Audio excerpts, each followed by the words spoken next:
अस्सलाम वालेकुम नाज़रीन, एक नई वीडियो के साथ मैं हूं आपका मेज़बान रज़ा अब्बास। बात करेंगे डीआई खान में हुए अफसोसनाक वाक़े के ऊपर। एक बार फिर से हमने देखा कि डीआई खान में सिक्योरिटी इदारों का लहू बहाया गया है, दहशतगर्दाना जो हमला किया गया है।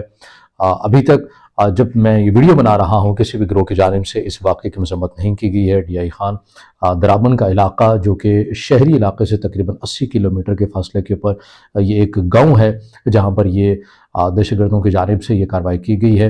एक पुलिस स्टेशन के ऊपर हमला किया गया और जिसके अंदर ये मालूमात आ रही हैं कि स्नाइपर्स का इस्तेमाल किया गया है, हैंड ग्रेनेड का इस्तेमाल किया गया है और दीगर जदीद असलहे का इस्तेमाल किया गया है। और इसके ऊपर हमने देखा कि जवाबी कार्रवाई तकरीबन 2.5 घंटे तक जारी रही, जिसमें 10 जो अहलकार हैं वो शहीद हुए हैं। 9 अफराद का बताया जा रहा है कि वो ज़ख्मी हैं, जिन्हें ज़ाहिर है तिबी इमदाद भी दी जा रही हैं। एक बार फिर से हमने देखा इससे पहले डीआई खान में जो अफसोसनाक वाक़या पेश आया था, फ़ौज पाकिस्तान के 23 जवान जो हैं वो शहीद हुए थे।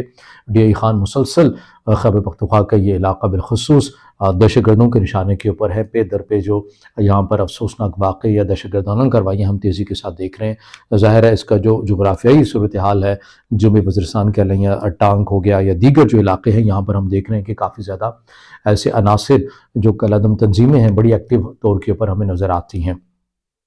यहाँ पर एक और सवाल भी ये पैदा हो गया है कि क्या ये हमला इस वजह से हुआ है कि पाकिस्तान में आम इंतखाबात बड़े करीब आते जा रहे हैं, 8 फरवरी को इंतखाबात होने जा रहे हैं, या फिर ये इलेक्शन का इस मामलात के ऊपर से कोई लेना देना नहीं है। दहशतगर्दाना कार्रवाइयाँ जो पहले से चल रही थी ये उसी के सिलसिले को ही तस्लीम किया जाए।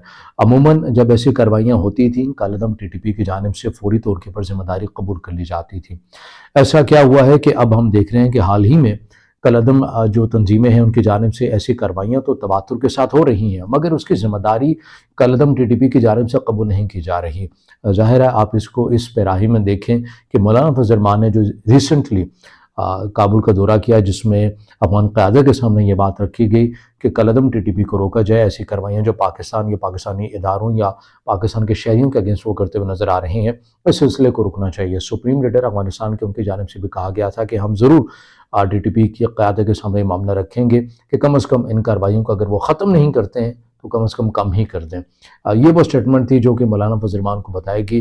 फिर ज़राए के मुताबिक ये चीज़ें भी सामने आई कि मौलाना फजल रहमान की टीटीपी के जो सरगना है नूर वली महसूद के ने हाफिज़ गुल बहादुर, इनसे भी मुलाकात फिर पाकिस्तान की जो सूरत हाल है उसके ऊपर डिस्कशन की गई।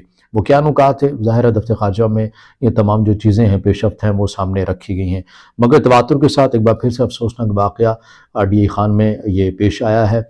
इलेक्शन के हवाले से ये समझ से बालातर है। जहाँ तक ज़िम्मेदारी कबूल करने के हवाले से बात है तो ग़ालिबन ये तासुर बड़ा शदीद होता जा रहा है। ये इस तासुर को मज़ीद तक़वियत मिलती भी जा रही है कि कलअदम टीटीपी की अब नई हिकमत अमली सामने आई है कि कार्रवाइयाँ तो वो कर लेते हैं और अफ़गान तालिबान के दबाव की वजह से वो उस कार्रवाई की ज़िम्मेदारी कबूल नहीं करते हैं। ये सूरत हाल हमें देखने को मिल रही है, क्योंकि डीआई खान में भी जो वाक़या है वह हूबहू ऐसे ही हमें नज़र आता है जैसे फ़ौज पाकिस्तान पर हमला किया गया, उन्हें निशाना बनाया गया, 23 जवान शहीद हुए और जितने दीगर अटैक्स हो रहे हैं तो आप ये कह लें कि मुकम्मल फुटप्रिंट्स हों, नक्शे कदम के ऊपर ऐसी तंजीमें हमें चलती हुई नज़र आ रही हैं। ज़ाहिर गो कि कलअदम टीटीपी सामने नहीं आ रही है, मगर जिस भी तंजीम का काम है हूबहू तरीका वही है कलअदम टीटीपी की के हवाले से ही हमें नज़र आता है। रियासत का बड़ा असूली और वाज़ेह मौक़िफ़ है कि इन लोगों के साथ उस तरह से बात नहीं की जाएगी जब तक ये असलहा नहीं छोड़ देते हैं। रियासत पाकिस्तान के आइन को ये समझें, अगर नहीं समझेंगे तो फिर इनसे कोई बात नहीं हो सकती है। रियासत पाकिस्तान अपने असूली मौक़िफ़ के ऊपर बड़ी वाज़ेह तौर के ऊपर हमें नज़र आ रही है और यही वजह है कि कलअदम जो तंजीमें हैं उनकी जानिब से तवातुर के साथ गो के पाकिस्तान में आम इंतखाबात भी होने जा रहे हैं, तो एक सिक्योरिटी पॉइंट ऑफ व्यू से वैसे ही मसला होता है। मगर अब दहशतगर्दाना कार्रवाइयाँ तमाम सूरत हाल के ऊपर हम देख रहे हैं ज़्यादा इसलिए हो गई हैं कि दहशतगर्द अनासिर जो है वो इस सूरत हाल से फ़ायदा उठाना चाहते हैं कि पाकिस्तान या पाकिस्तानी रियासत का इस वक्त फोकस जो है वो आम इंतखाबात का इनकाद है। तो लिहाजा इसी जो सिचुएशन है इसके अंदर अपनी जो कार्रवाइयाँ हैं वो तेज़ की जाएँ। बहर रियासत का मौक़िफ़ होना भी यही चाहिए, ऐसे अनासिर से गुफ्तगू होनी भी नहीं चाहिए। और जो जवान बड़ी तादाद के अंदर हमारे शहीद हो रहे हैं, ज़ाहिर है 9 अफराद के करीब ये जवान ज़ख्मी भी हुए हैं, 10 शहीद हुए हैं। अफसोसनाक ये भी बड़ा वाक़या है, मगर इसके साथ साथ हमारे जवानों इदारों की जो हिम्मत है, आज़म है, وہ بھی کسی صورت کے پر کم نہیں ہوا۔ تو اس ویڈیو کو بنانے کا مقصد یہ تھا کہ آپ کو ایک پیٹرن نظر آئے گا کہ کالعدم ٹی ٹی پی کی جانب سے کیسی طور جو ہے وہ کاروائیاں کی جا رہی ہیں، یعنی ایکشن کر لیا جاتا ہے مگر اب اس کو آن نہیں کیا جا رہا۔ اس وجہ سے نہیں آن کیا جا رہا کہ پاکستان افغان طالبان کے اوپر دباؤ ڈالتا ہے اور افغان طالبان جو ہے وہ کالعدم ٹی ٹی پی کے اوپر دباؤ ڈالتے ہیں۔ اس چیز کو مد نظر رکھتے ہوئے کالعدم ٹی ٹی پی نے اب یہ نیا فارمولہ، نئی حکمت عملی ایجاد کر لی ہے کہ آپ ایکشن بھی کریں اور اس کو آن بھی نہ کریں۔